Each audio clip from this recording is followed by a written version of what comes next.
Hey, I'm Adam Thompson. Today I'm going to talk about why it's so difficult to get cross-functional work going in your organisation.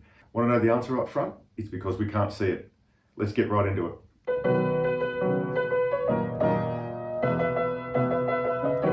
Similar to my video on the disgruntled masses, this is going to use the work of Barry Oshry's Organic Systems Framework. Now, taking his work, we can draw up the way an organisation works like this. You would have seen it last time.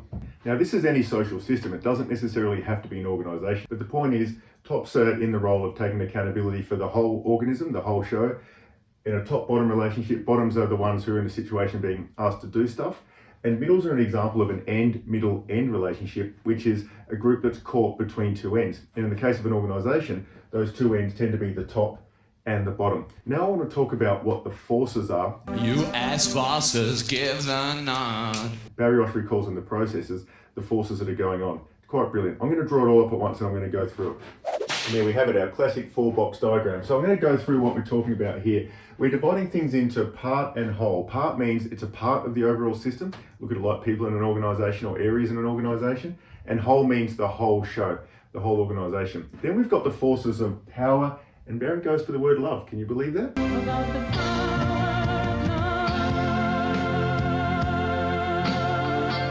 So you can look at that like the forces that bring groups together, and powers the things that bring people apart. So what we've got here is a situation of a part or an individual exercising power. That's called individuating. That's where, as individuals, we want to be ourselves, we want to show who we are in the world. And then for the part, we've got group, and that's when we integrate together, when individuals come together. Think of a team, think of a family unit. And both of these forces are in play. This lets us adjust to the world. This one makes sure that we can do it together. Then if you look at the whole system, similar processes, the power in this case is differentiating. The ability of the system to actually have differences amongst it so it can serve its environment. Think of your organisation. You've got different departments. That's an example of differentiation. If all we do is differentiate, however, we're no longer whole. We don't have the advantages of being whole. So the love part, or the group part of being whole, is to homogenise, to become the same. Look at that, things like you're on the shared IT system, you wear the same uniform and those types of things.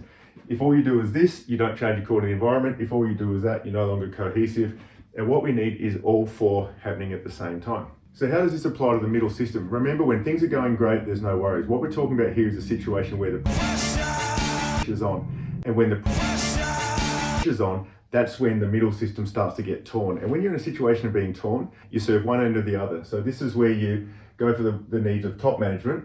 Sometimes you get middle management in a situation where they're supporting the front line against top management. In either situation, it's the natural response to being torn. You've also got the option of trying to serve both, which is called blowing out. And then you have the option of serving neither, which is where you turn yourself into a bureaucracy so you can be safe. In this situation, if you look at these forces, what's going on is the middle system ends up individuating and nothing else. And because that middle system is doing nothing but individuate, you don't even see that there's anyone to integrate with. Another way to look at it is you become very vertical, either vertical in this direction or vertical in that direction. Remember, we see reality according to our place in the system.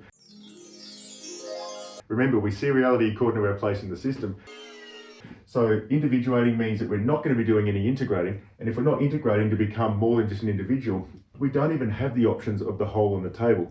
And that's what we'll see in so many organisations in terms of middle management. Middle managers either serving the top or serving the bottom because of the pressure placed on them these days due to the ongoing complexity of the world, ongoing series of individuation, which is destroying the ability to actually come together as a both differentiated and homogeneous whole. So what's the way through? Well, we have to do this. We need to integrate. So how do you integrate? Well, that's why you go through these ideas and you put on the table the idea of becoming the middle system, meaning the decision by those that are in the middle to actually integrate amongst themselves to actually become the middle system that effectively runs the show, allowing the tops to do their role of getting on with looking at the environment and seeing where the top needs to be. So how do you become a middle system? The biggest step is this one, the bit to actually see that you are a middle system. And then we're talking about all the stuff you already know in terms of integrating. For example, we need a sense of a shared mission. We also need to have a way of doing coordination, which can mean simple things like getting roles, having discussions about who does what, schedules and all that sort of thing. And then what we also need to make sure is we're putting in place is human connection, which is nothing fancier than making sure that you're going to lunch. Everything's ruined for me. Brian.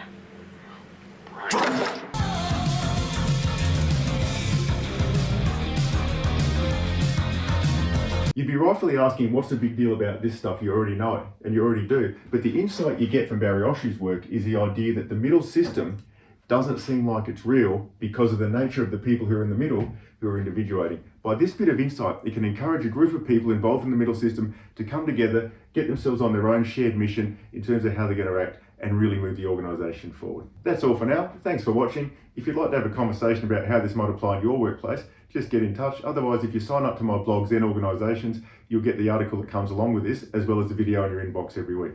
I'll see you next time.